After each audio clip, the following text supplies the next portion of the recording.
high needs funding. Now, high needs pot funds children with special educational needs and disabilities in both mainstream and special schools.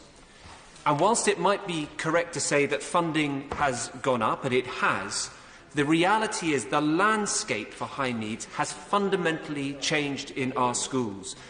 Put simply, demand has gone up. There has been an explosion in pupil complexity, which means that teachers nowadays are dealing with a landscape which is wholly different from that existed even as recently as 10 years ago.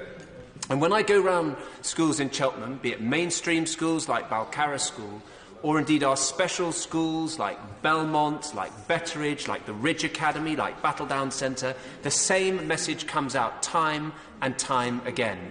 This cohort of pupils, through no fault of their own, are far more complex and have a far greater variety of need than ever exists before.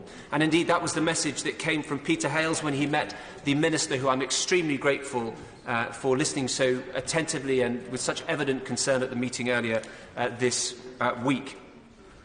But what's so fascinating when you speak to those teachers who have been in post for 20 years, is they say 20 years ago, in, say, for the sake of argument, a school like the Ridge Academy, which deals with children of behavioural problems, emotional problems, it might have been possible to have a class of, say, 15 pupils with one teacher, because that was sufficient to deal with a level of complexity. Now that would be completely inadequate. And I'll just give a small example. The head teacher said to me that he is increasingly having incidents where in his classroom, in a phenomenon that was hitherto unknown, you are having children exhibiting what can only be described as an acute mental health crisis. And that teacher is now faced with the situation, what are they supposed to do? Do they call up do they take the child onto A&E themselves, taking resources, of course, out of the school? A&E might not be the right place for that child. Do they try to deal with it themselves? Very often, they feel they don't have the skill set to do so.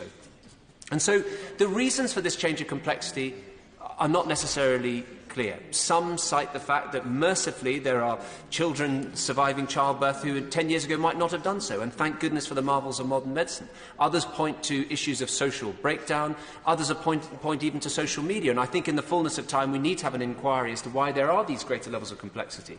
But regardless of the causes, the symptoms are crystal clear. And the fact is our schools are struggling to deal with them. And I really want to pay tribute to the teachers in my schools who are doing a genuinely heroic job trying to deal with some of these issues. So what are the solutions? Well, people have talked about funding, and I'm afraid I think funding will need to be part of it. And indeed, if one looks at the high needs block, which is of the order of £6 billion.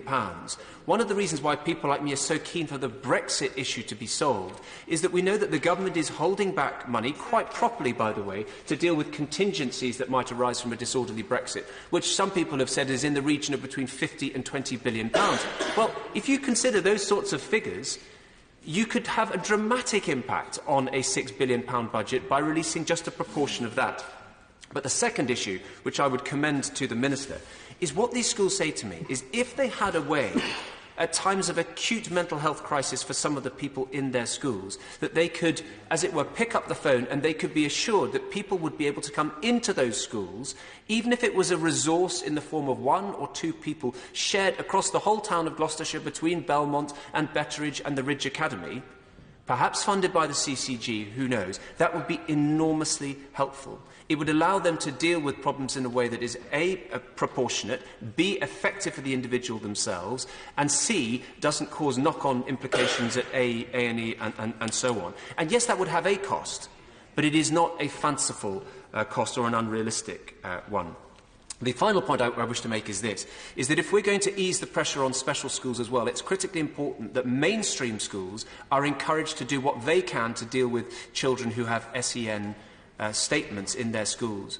And increasingly what they say to me is because of the complexity that I've already referred to, that is also being exhibited in mainstream schools, and they need to be incentivised to look after them as much as possible. And one of the perverse incentives is that the first £6,000 that they're required to pay, they must do so themselves. And I would invite the government to look at it again. So I hope that there will be more funding in the spending review in due course. It's urgently required in Cheltenham.